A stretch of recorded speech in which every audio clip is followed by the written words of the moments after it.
On the road, yep, back again, and tonight we are heading to a championship game. It's the Madejski Stadium, you know the one, home of Reading FC, and tonight they take on Birmingham City. First, I'm going to pass through my old manor to pick up our first guest for today. And I don't know why I said first guest, because he's our only guest. That's through the Broadway, round the corner, and Chuck a Larry. Introducing our guest for today is Tomo from Palmer's FC.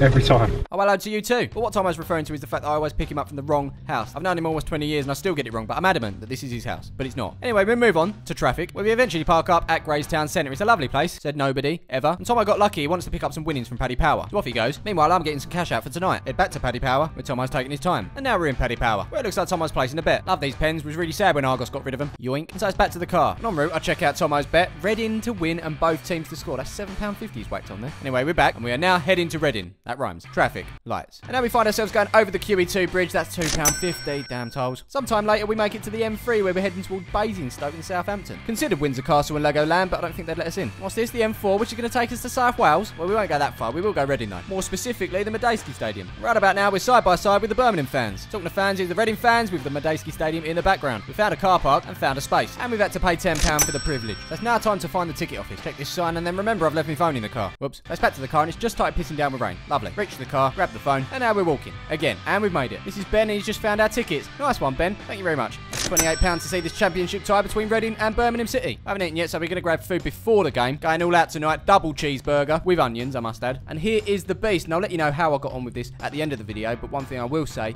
is it's very positive. Well worth the £5 we just spent on this. Before tucking into it, though, it's time to find some Tommy K. It's in there somewhere. And now it's really taking the piss. Walk round to gate 1, and we've got problems. Tomo being impatient with the ticket there. So we head back out where this not-so-friendly staff member tries to fix things. He clicks a couple of buttons, and now we're back on our way. Let's try again.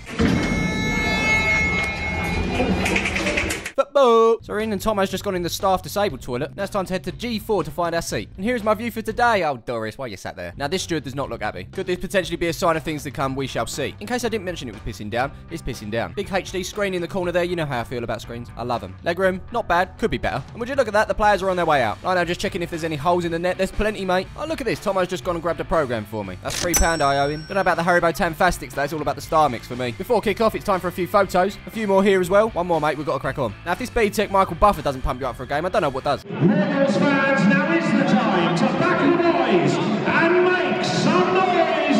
Come on, you!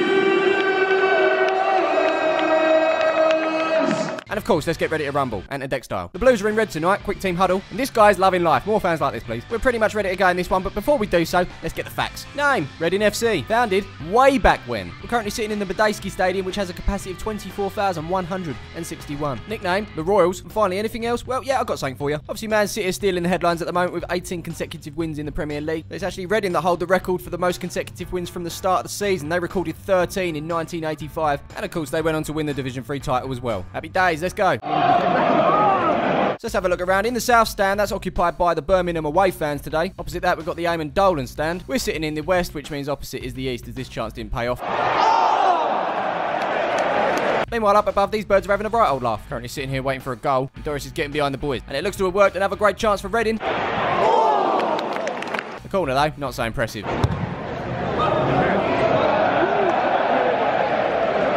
Just did my typical Instagram shot on the road at Reading. Jake's commenting and he's dared me to put this in the video. And there's another one daring me too. It's pretty much all Reading in this opening period. Now there's a photographer women would be proud of. Multitasking, taking the photos, importing the photos, sending the photos to someone that deals with photos. Meanwhile, up the other end, free kick for Birmingham, which has fallen kindly to Magoma.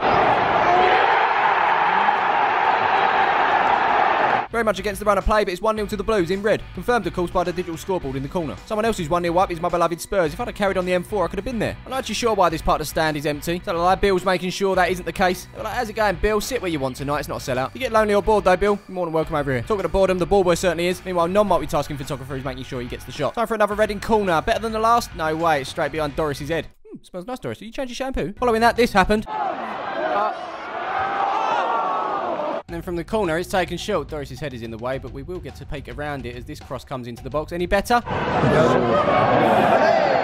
Another poor delivery. A couple of weeks ago at Aveley, we saw the human ruler. Great posture from him. This one must be related. More Reading chances. Blocked. And that's half time. So as we come back out, quick check of the scores, and then it's in the queue for the hot drinks. Not quite sure why that required an American accent, but there you go. Here's some hot drink prices. £2.30. Jesus, I bought Bovril from 2 places and it hasn't amounted to that. I think I'll do the meal deal, snack and hot drink, £3.50. Still expensive though. Before we get served, we do have to wait for Shoes in front to get himself sorted. Grab the hot chocolate and a Twix duo, that's £3.50 on the meal deal. And so it's back to our seats, where I'm going to let the hot chocolate cool down for about 5 hours. As many of you know, football hot chocolate is much different to regular hot chocolate. Hello, mate. But more importantly, what's going on here? Whoops. Meanwhile, Reading players are back out. Quick little warm-up before the second half. Tomo's texting, and we're underway. Where it's confirmed that justice for Shoes is not a thing at Reading FC. It's sad to see, although this guy seems pretty happy. Where's Bill gone? Bill? Bill? Bill? The Blues in red have got a corner, but that's hoofed away. Tomo's still texting just like these birds are still having a great old time. Back to the action where the Blues in red are going for a second. And here's Gardner showing Reading how to take a corner. It's pretty quiet in here. But the volume's about to rise as Gallagher picks up the ball on the edge of the box.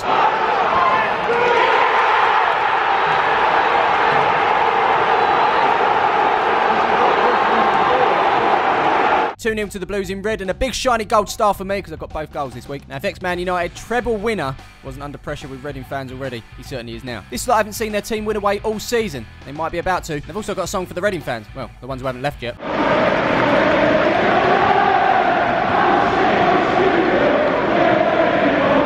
Football, eh? So close to being in the Premier League this season after losing out in the playoff final to Huddersfield on penalties. Following this game, 4 points off of the relegation zone in the Championship. Reading down to League One? Surely not. Birmingham also in trouble though, but they're just going to enjoy themselves for now.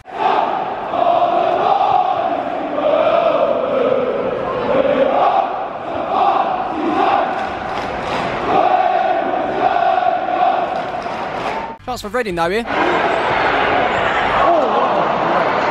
You know the game's gone flat when I start noticing things around the ground, including this crisp packet on the pitch. I'm going to hazard a guess and go for the brown Walkers, beef and onion. They're still going. The best of friends, those two. Doris is here still in the way as the Blues in red win a corner. Gardner's having a little stroll. And eventually, once again, shows Reading how to deliver a corner into the box. No luck there, though, as the Blues in red seek a third. Looks like that crisp packet's gone missing. Oh, no, still there. I'm guessing weathermen and women would describe this as light drizzle. And the crisp packet's like, sod this, I'm out of it. This lot are happy, though. They're undercover. And even more happy as the clock ticks on. More Reading fans have had enough as they leave early. And probably just as well, because I heard it's a nightmare getting out of here. One thing's certain, they won't be able to join in the boos at the full-time whistle.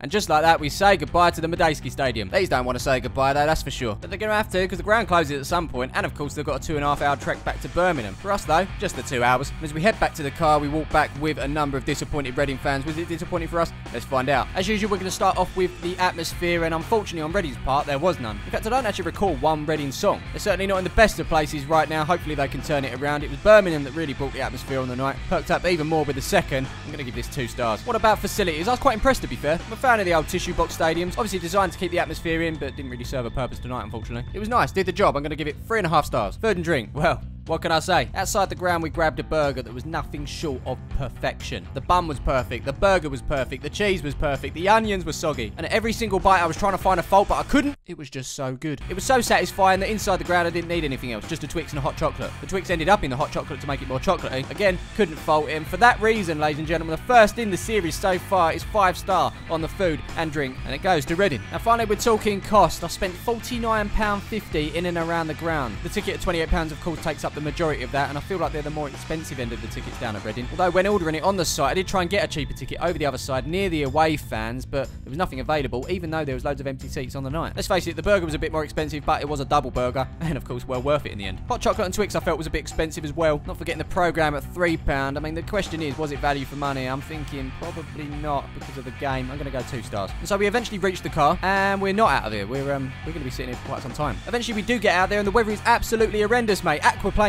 all over the show. So I better crack on and get us home alive. But before you go, don't forget to drop a like on the video. Subscribe to this channel if you haven't done so already. Got weekly vlogs going up, and of course, weekly on the roads as well. As I always say, I'll see you in the next one.